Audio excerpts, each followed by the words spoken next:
Take off that uniform. Pilot, you don't belong here. Those words hit me like a bullet in a hangar full of aircraft, 150 Air Force personnel, freezing mid-stride to watch as Colonel Marcus Whitfield torn my pride from my chest. I stood still, heart hammering, but rage pooling behind my eyes like molten steel. 6 years in the Air Force, F-22 Raptor pilot, Bronze Star recipient, and now told to strip it all off because some colonel couldn't see past my skin. Let me back up a sec. I'm Maya Johnson, 28, combat experienced, one of the few black women in the Raptor program. 3 months ago, I got transferred to Langley under the banner of a diversity initiative.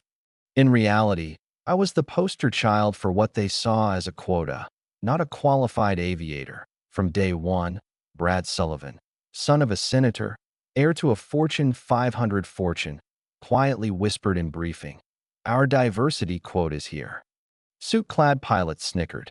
Flight gear jammed on mission days. Paperwork vanished in the system. Requests for simulator time denied. Whitfield let every microaggression slide. Until that morning when he finally snapped. "Take off your uniform now," he barked, voice booming. I stared at my medals. Every ribbon a testament to missions that never officially existed. Bronze Star for Valor in Anti-Terror Ops. Air Medal for 25 sorties. The Elite Pilot Badge. Each one burned my chest.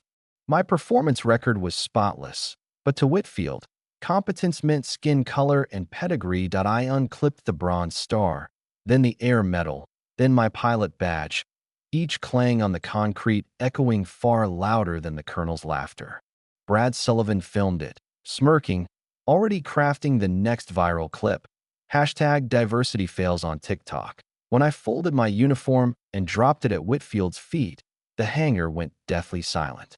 I looked him dead in the eye, controlled calm, the kind you learn when everything's classified top secret. "Thank you for showing me who you are," I said softly. "And thank you for reminding me who I am." Then I walked out. In my Honda Civic, I activated my burner phone, classified number only known to my brother in Special Forces.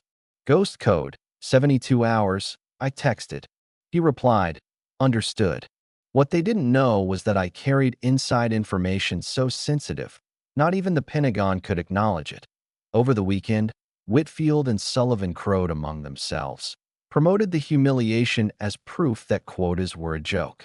They created secret chat groups mocking me, calling me a token who'd never fly real missions.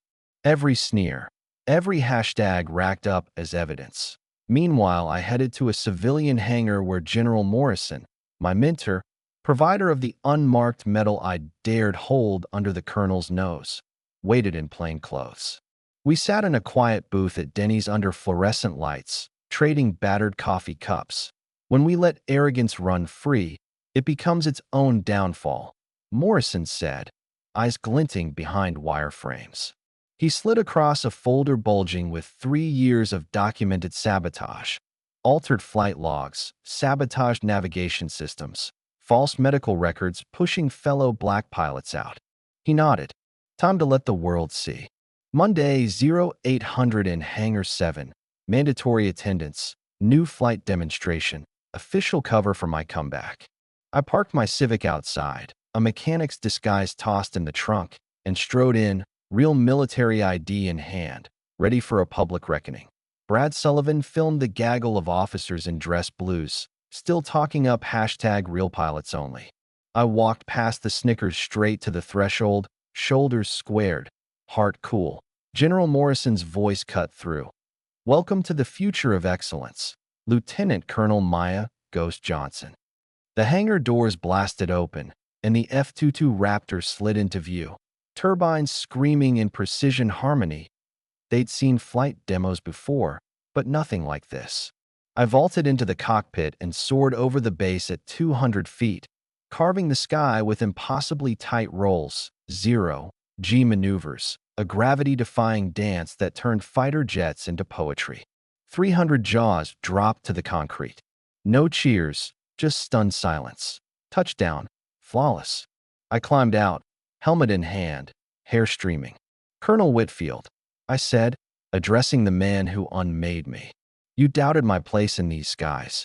Today, you saw the difference between underestimating and understanding. I tapped my concealed mission folder, unclassified now, on every screen in the hangar.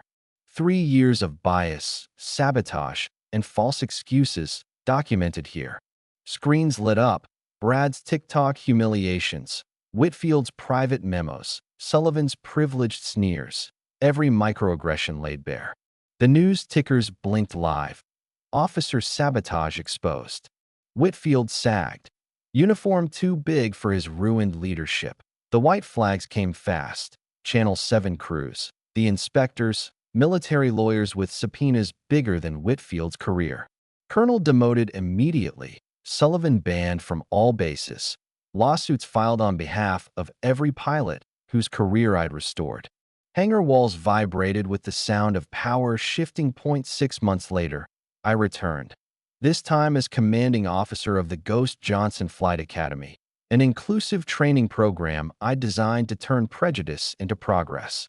The hangar that humiliated me now bore my name in polished steel. Whitfield sweeps floors outside the officers' club. Sullivan scrubs toilets on a private estate.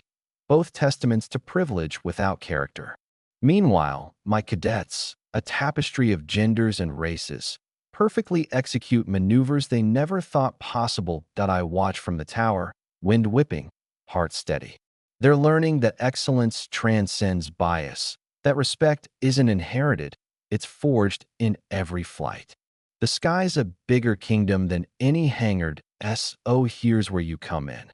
When confronting injustice, do you wait for institutions to change, or do you become the storm they never saw coming? Comment, storm, if you believe real change comes from fearless individuals, or reform, if you think systems must be fixed from within. Let's talk about who holds the sky and who's brave enough to claim it.